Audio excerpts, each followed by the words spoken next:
학생 여러분 안녕하십니까? 장일입니다. 오늘은 대중문화와 영화 비평 15번째 시간인데요. 지난 시간에는 우리가 포스트 모더니즘 그리고 포스트 모더니즘적인 특성을 가진 영화에 대해서 살펴보았었습니다. 오늘은 이 프랑스의 철학자 들레즈가 제시한 운동 이미지 그리고 시간 이미지의 개념에 대해서 공부해 보도록 하겠는데요. 이 운동 이미지 그리고 시간 이미지라는 개념은 이 현대에 있어서의 이미지, 영상 이미지, 영화 이미지에 대해서 새로운 시각, 새로운 접근을 할 수 있는 그런 시각을 제시해 준 개념이라고 할 수 있겠습니다. 애초에 들레즈는 운동 이미지와 시간 이미지라는 개념을 사용하면서 세계 제2차 세계대전을 기점으로 해서 그 이전의 영화들은 운동 이미지 중심의 고전 영화이고 그 이후의 영화는 시간 이미지 중심의 현대 영화다라는 말로 영화에 대한 논의를 시작합니다. 그렇다면 과연 이 운동 이미지 중심의 고전 영화라는 것은 무엇이고 시간 이미지 중심의 현대 영화라는 것은 무엇인지 지금부터 차근차근 살펴보도록 하겠습니다. 제가 지금 2차 세계대전 기점으로 해서 그 전의 영화는 운동 이미지 중심, 그 이후의 영화는 시간 이미지 중심이라고 말씀을 드렸는데 그 말이 2차 세계대전 이후에는 운동 이미지 중심의 영화가 완전히 사라졌다거나 그 이전에 시간 이미지 중심의 영화가 아예 존재하지 않았다라는 말은 아니라는 점을 일단 기억해 두어야 할 것 같습니다. 일단 운동 이미지 중심의 고전 영화라는 것에 대해서 알아보도록 하겠는데요. 이 운동 이미지라는 것이 무엇인가를 알기 위해서는 일단 이 운동에 대한 개념부터 다시 정의를 해야 될 것 같습니다. 이 들레즈에 따르면 이 운동이라는 것은 운동을 통해 지나온 공간, 이 공간, 단지 그 공간과는 분명히 다른 것이라고 합니다. 운동을 통해 지나온 어떤 공간이 고정된 과거의 것이라면 운동이라는 것은 항상 현재 진행형으로 현재 진행되고 있는 그 무언가를 지칭한다라는 말이겠죠. 따라서 이 운동이라는 것은 한 물체 혹은 한 사물 혹은 한 인물의 전체적인 움직임으로 파악해야 된다는 것이 들레즈의 주장이기도 합니다. 따라서 이 전체적인 움직임으로서의 운동이라는 것은 나누어질 수 없는 거겠죠. 부동적인 단면들로 나뉘어질 수 없는 그 무엇, 절대로 분절될 수 없는 그 무엇, 그것이 바로 전체적인 움직임으로서의 운동이라고 할 수 있겠습니다. 사실 이 운동 개념은 들레즈가 그 이전의 철학자였던 베르그송이라는 사람의 말을 빌어서 이러한 운동 개념을 설명하기 시작했는데요. 사실 이 베르그송이라는 사람은 영화의 탄생 초기에, 탄생 직후에 이 운동이라는 개념을 영화가 제대로 표현하지 못하고 있다라는 점에서 영화를 비판하기도 했습니다. 그러니까 무슨 말이냐 하면은 이 운동이라는 것은 전체적인 움직임으로 파악되어야 한다고 했습니다.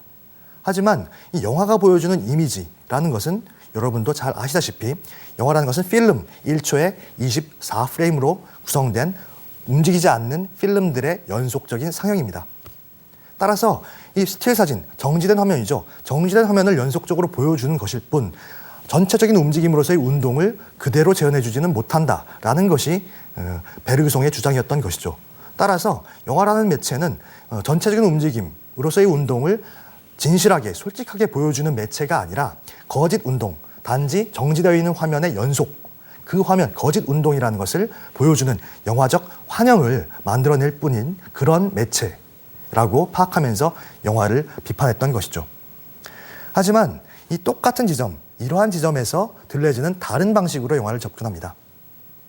영화가 만들어지는 생산 과정에 있어서는 당연히 1초에 24프레임, 기계적인 방식으로 그리고 아주 정지된 화면의 연속, 착각, 잔상 등의 효과로서 만들어지긴 하지만은 중요한 것은 그 영화가 생산되는, 만들어지는 과정이 아니라 관객의 입장에서, 이 수용자의 입장에서 영화를 어떻게 받아들이느냐의 문제가 된다는 것이죠.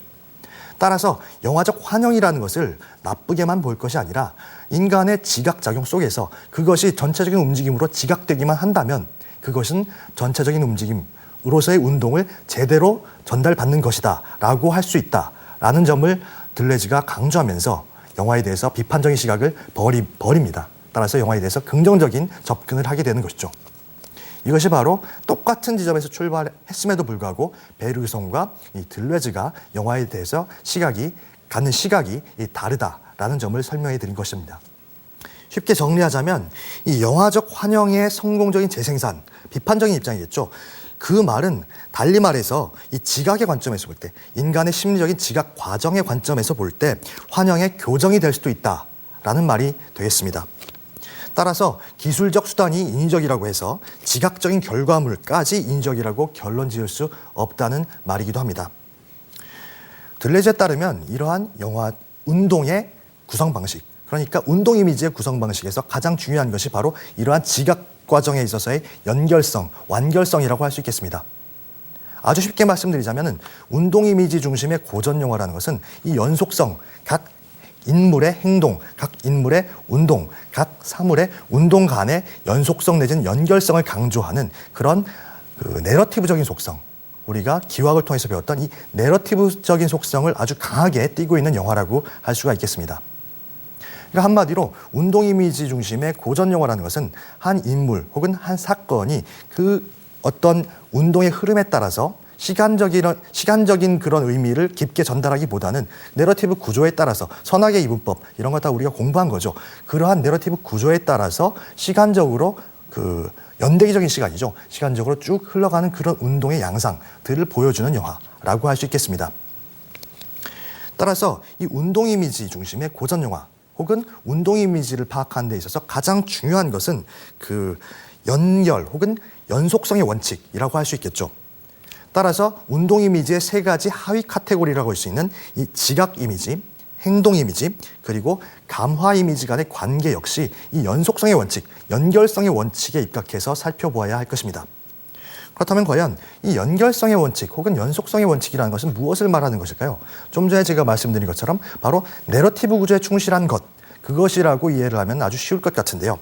흔히 말해서 SAS- 그러니까 시츄에이션, 액션, 모디파이드 시츄에이션, 어떤 상황이 있고 그 특정 주인공이나 악당, 인물들에 의해서 변화되는 상황이 결론적으로 도출되는 그러한 도식 혹은 거꾸로 ASA- 액션, 시츄에이션, 모디파이드 액션, 한 인물이 어떤 상황에 의해서 그 인물의 성격이나 그 입장이 완전히 바뀌게 되는 그러한 그 내러티브적인 구조, 그러한 구조를 강하게 나타내고 있는, 드러내고 있는 영화가 바로 운동 이미지 중심의 고전 영화라고 할 수 있는 것입니다.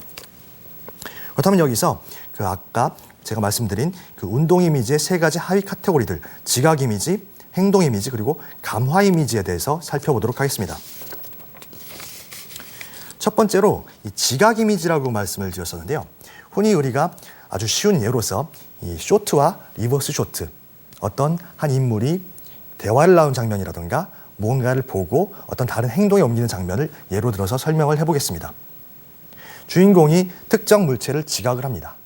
지각이라는 것은 어려운 말이 아니라 본다는 말이죠. 그 지각되는 대상을 보여주는 화면이 바로 지각 이미지인 것입니다. 지각 이미지라는 것은 그러니까 다른 말로 작용과 반작용의 관계에 있어서의 작용의 입장에 있는 그런 이미지가 되겠죠. 반면에 이 두 번째 하위 카테고리라고 할 수 있는 이 행동 이미지라는 것은 바로 반작용에 해당합니다. 어떤 지각, 무엇인가를 보고 주인공이 행동을 하게 되는 것이죠. 지각과 행동, 작용과 반작용의 관계라고 할 수 있겠습니다. 하지만 사람이 행동을 할 때, 주인공이 행동을 할 때 바로 아무 생각 없이 행동을 하는 것은 아닐 테죠. 분명히 그 망설임의 순간이 있습니다. 어떤 행동을 할지, 행동을 하지 말아야 할지, 아니면 무언가 다른 행동을 할지, 그 망설임의 순간, 그것이 바로 중간에 위치한 작용과 반작용, 지각과 행동 사이에 그 중간에 위치한 감화 이미지 혹은 정감 이미지라고 할 수 있는 것입니다.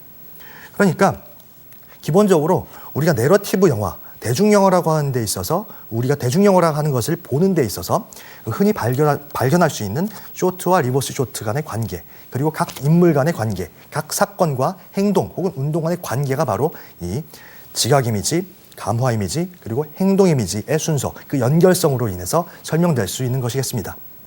여기서 중요한 것은 이 감화 이미지라는 그런 이미지의 존재인데요. 이 운동 이미지 중심의 고전 영화에서는 당연히 운동과 행동이 그 중심부에 섭니다. 따라서 지각하고 행동하는 과정이 전면에 부상하는 것이죠. 따라서 그 망설임의 순간 분명히 있긴 하지만은 이 감화 이미지 자체의 의미는 그다지 크지 않습니다. 이 망설임의 순간이 커지면 커질수록 그것이 바로 들레즈가 말하는 시간 이미지 혹은 시간 이미지 중심의 현대 영화의 모습을 띠게 되는 것이라고 일단 말씀드릴 수 있겠습니다. 그 이후에 2차 세계전을 기점으로 해서 이 운동 이미지적인 속성이 점차 그 시간 이미지적인 속성을 가진 그런 영화들에게 자리를 내주기 시작한다라고 말씀을 드렸는데요. 그 기점이 2차 세계대전이기도 하지만 알프레드 히치콕이라는 영화 감독이기도 합니다. 들레즈는 이 히치콕이라는 영화 감독에 대해서 이 운동 이미지를 완성함과 동시에 운동 이미지의 위기를 가져왔다라는 평가를 내립니다. 그 이유는 히치콕이 관객과의 관계를 어떻게 정의하느냐의 문제와 연결되는 것인데요. 그 이전에 완벽한 의미에서요. 연결적인 연속성 중심의 그 운동 이미지 중심의 영화, 내러티브 구조를 충실히 따른 영화에서는 이 관객의 역할이 그다지 크지 않았습니다. 그러니까 극 중에서의 캐릭터, 극 중에서의 인물이 어떻게 극 중에서 어떻게 사건을 이끌어 나가고 어떤 행동을 하고 어떤 운동의 법칙을 따르냐가 중요한 것이었기 때문에 관객은 그저 그 운동의 과정을 지켜보기만 하면 되는 것이었죠. 하지만 히치콕의 영화에서는 관객의 역할이 전면에 부상하게 됩니다. 이를 소위 정신 이미지 혹은 관계 이미지라고 하는데요. 여기서 말하는 이 정신이라는 것은 관객이 영화를 보면서 느끼는 그런 정신성 혹은 관계 이미지라고 하는 것은 이 관객과 극중 인물들이 갖는 그런 관계를 말합니다.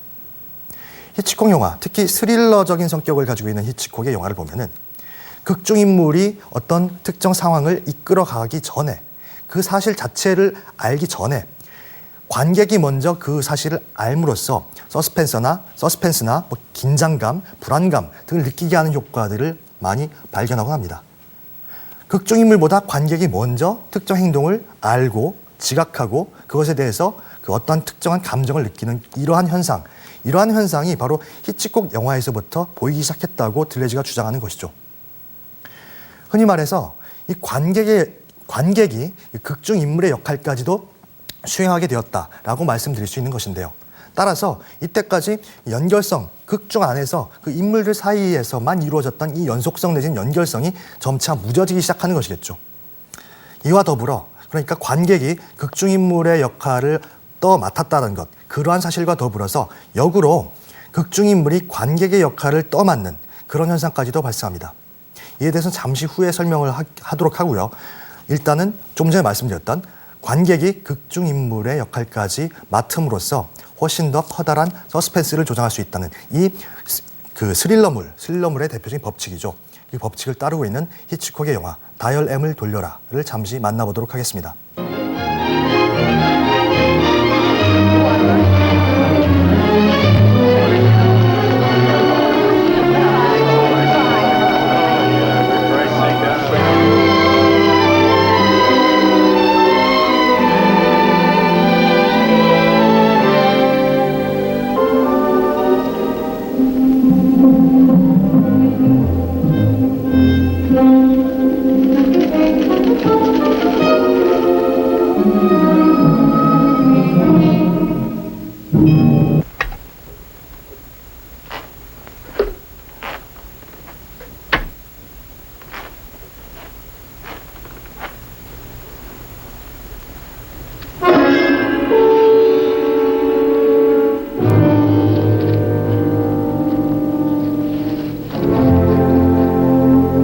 Fast asleep, and I don't want to be disturbed. We should be as quiet as mice. Night.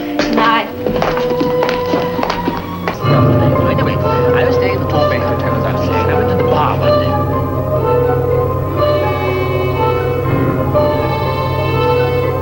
Hello. Hello.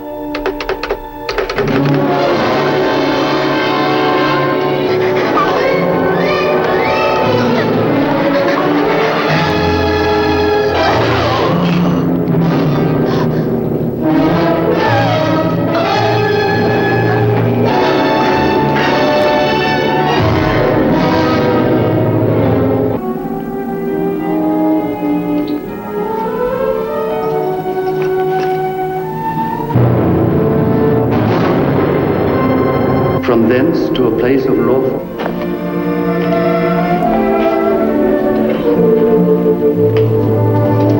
It took me just half an hour to find it.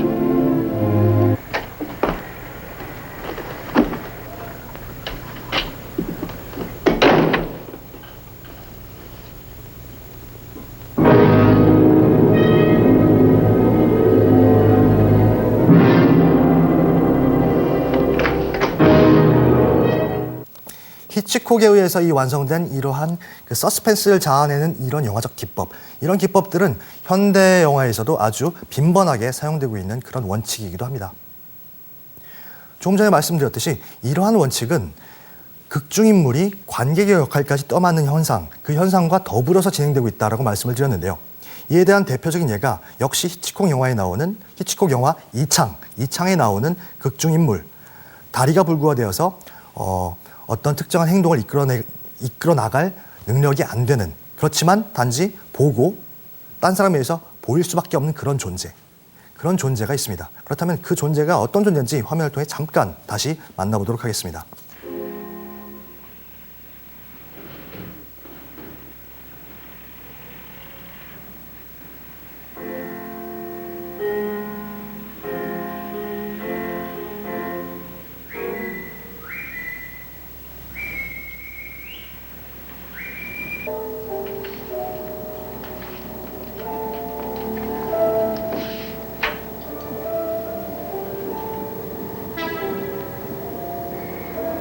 Let's start from the beginning again, Jeff. Tell me everything you saw. And what you think it means. It's a stupid way to commit murder. In full view of 50 windows? The department let me poke into it a little on my own. No such, and you're getting a lot of ridiculous publicity. Thank you.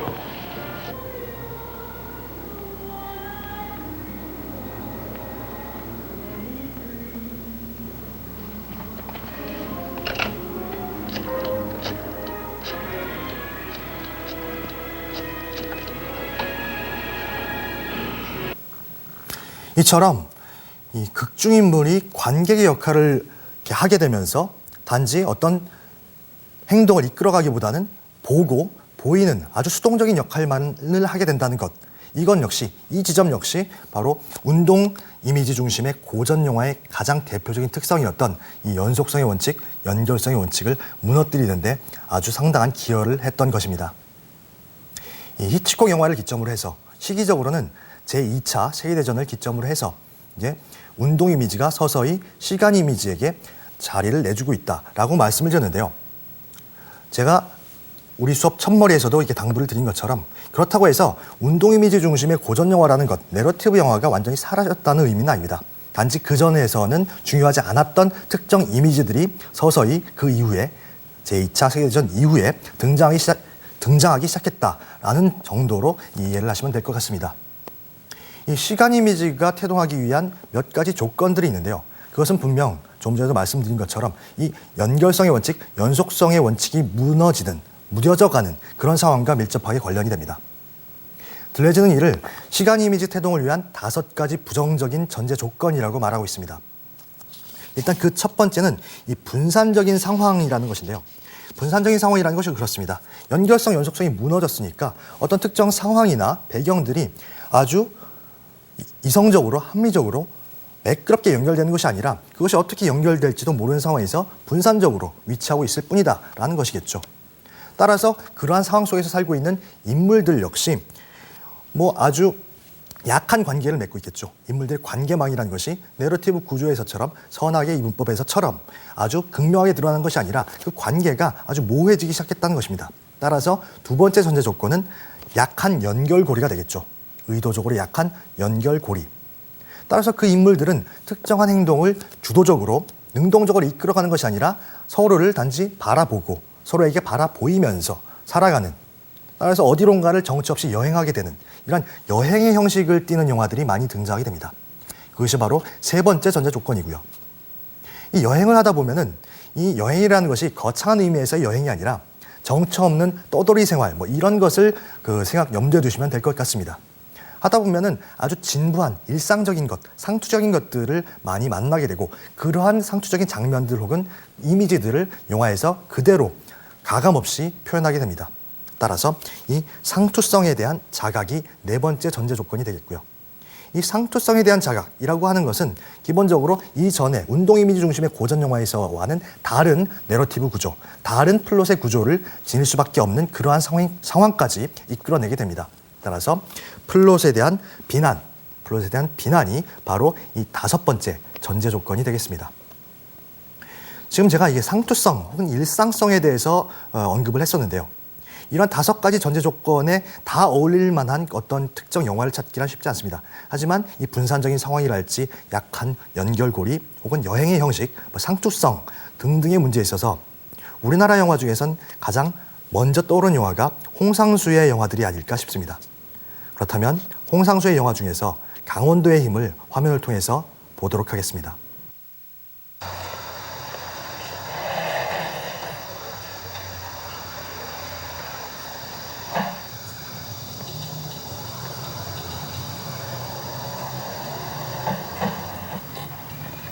안녕하세요. 뭐예요? 물고기인데 옆집에서 버리고 간다 그래서 나 주더라고. 여기다 키우면 어떡해요? 어항 같은 거 하나 사야지.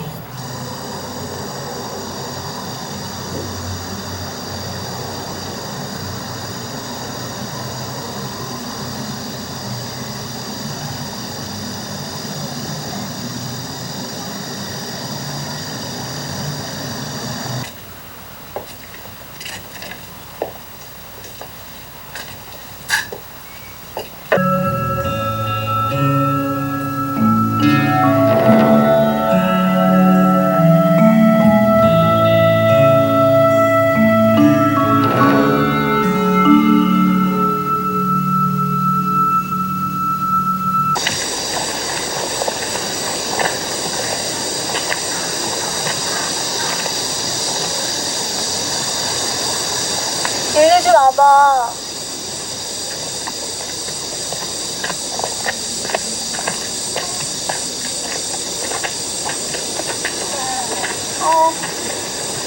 야, 이게 왜 여기 있지? 근처에 시냇물 있냐? 이마에 점이 있어.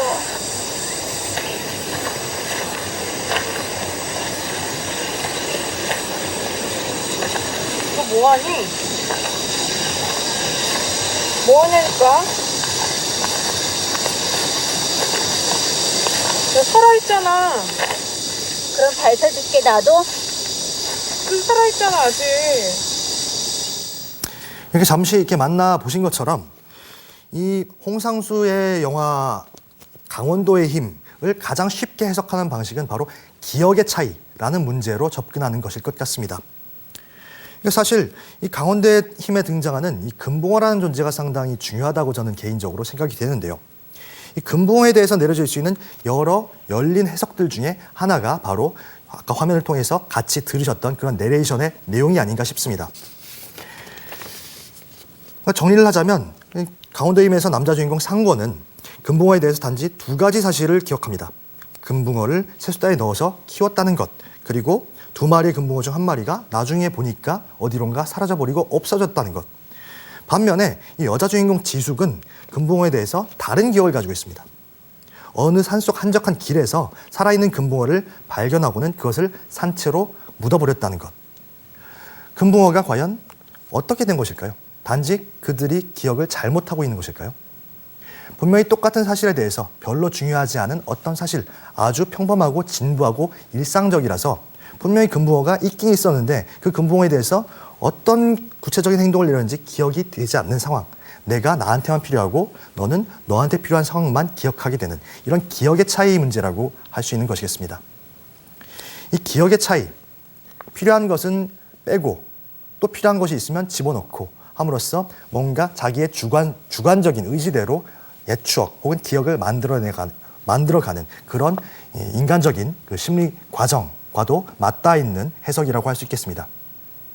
이러한 해석은 사실 연결성을 어떻게든 회복해 보고자 하는 영화 속에서의 연결성을 어떻게든 그것이 이성적으로 이런 것이다라고 결론을 지어보려는 시도라고 할 수 있겠습니다. 하지만 좀 다른 의미에서 이 금붕어라는 그 존재를 접근한다면 금붕어가 만약 상권이나 지숙과 더불어서 이 영화의 주인공이라면, 물론 사람은 아니지만 비인간 캐릭터로서 이 영화의 주인공이라면 진부함과 일상성, 상투성이라는 것을 그대로 보여줄 수 있는 주인공이라고 생각한다면 그러한 해석은 어떻게 보면 무의미할지도 모르겠다는 생각이 듭니다. 따라서 이 인물, 남자 주인공, 여자 주인공, 특정 인물, 고전 영화에서, 내러티브 영화에서 주도적인 행동을 하던 이 인물의 그 위치가 금붕어의 역할까지 떨어지는 것, 그것이 바로 현대 영화의 특징, 시간 이미지 중심의 현대 영화의 특징이라고도 할 수 있는 것이겠는데요. 그러한 그 이성적이지 못한, 어떻게 보면 비이성적이고 감성적인 해석 방식이죠. 이러한 해석 방식이 현대 영화, 시간 이미지 중심의 현대 영화에는 훨씬 더 적합한 방식일 것 같습니다. 흔히 말하는 이 구조주의 기호학이라든가 정신분석학 등의 이론으로는 이 설명될 수 없는 부분이 바로 이러한 지점이겠는데요. 제가 이 강원도의 힘에 등장하는 이 금붕어, 사실 몇 분 등장하지도 않습니다. 이 금붕어에 대해서 계속 강조한 이유가 바로 들레즈의 시간 이미지 혹은 새로운 이미지를 드러내주는 존재가 아닌가 생각하기 때문인데요. 이 금붕어라는 것은 좀 전에 말씀드린 것처럼 이 인물들, 인간 캐릭터죠. 인물들과 동등한 지위를 갖는 이 진부한 세상 속에서 아주 진부하게 살아가고 있는 일상적인 캐릭터들 중에 하나라고 파악할 수 있겠습니다. 따라서 이전 고전 영화에서처럼 운동 이미지 중심의 내러티브 구조를 완벽히 갖춘 그런 고전 영화에서처럼 그 연속성, 연결성을 이끌어가는 존재가 아니라 그냥 세상을 그저 떠돌고 있다라고 할 수 있겠죠. 이 여행하고 있는, 정체 없이 떠돌고 있는 그러한 비인간, 넌 휴먼 캐릭터죠. 금붕어, 넌 휴먼 캐릭터가 아닌가라고 생각이 됩니다. 이러한 넌 휴먼 캐릭터라는 존재를 들레즈는 행위자 미디엄, 액터 미디엄이라고 표현하고 있습니다. 이렇게 상투적이고 진부하고 일상적인 상황을 있는 그대로 가감없이 보여주는 것이 바로 이 홍상수 영화의 대표적인 특징이 아닌가 생각해 봅니다. 저희가 지금 이 시간 이미지라는 것이 태동하기 위한 5가지 전제 조건 중에서 특히 이 분산적인 상황, 의도적으로 약한 연결고리, 그리고 여행의 형식, 상투성 등에 대해서 살펴보고 있습니다. 하지만 이 상투성이라는 문제를 조금 더 다른 식으로 접근한다면 이 5가지 전제 조건 중에서 마지막 플롯에 대한 비난 혹은 내러티브 구조에 대한 비난으로 연결될 수가 있겠는데요. 그것은 바로 이 홍상수의 영화와는 다른 의미에서 이 상투성을 적절히 활용하고 있는 이 김기덕의 영화에서 찾을 수 있지 않을까 생각이 됩니다. 이 김기덕의 영화에 대해서, 그리고 김기덕이 보여주는 이 상투성의 극단화 과정, 그리고 플롯에 대한 비난의 과정은 다음 시간에 자세히 살펴보도록 하겠고요. 잠시 오늘 우리가 학습한 내용에 대해서 정리를 간단히 해보도록 하겠습니다.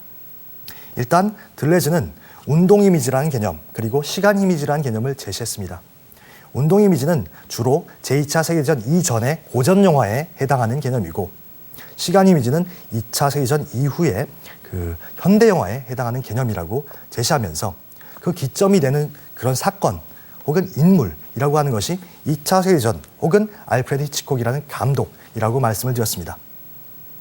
그렇다고 해서 운동 이미지가 완전히 사라졌다거나 아니면 그 이전에 시간 이미지가 존재하지 않았다는 말은 아니라고도 말씀을 드렸습니다. 연결성, 연속성이라는 것이 운동 이미지의 가장 큰 특징이었다면 그것이 점차 무뎌지면서 시간 이미지가 등장하기 시작한 것인데요. 바로 우리가 좀 전까지 학습했던 시간 이미지 태동을 위한 이 5가지 전제 조건으로 인해서 시간 이미지가 점차 이 전면에 부상하는 것이 되겠습니다. 오늘은 여기까지 하겠고요. 다음 시간에는 이 김기덕과 상투성의 문제로부터 시작해서 시간 이미지라는 것이 도대체 무엇인가에 대해서 좀 더 자세히 살펴보도록 하겠습니다. 고맙습니다.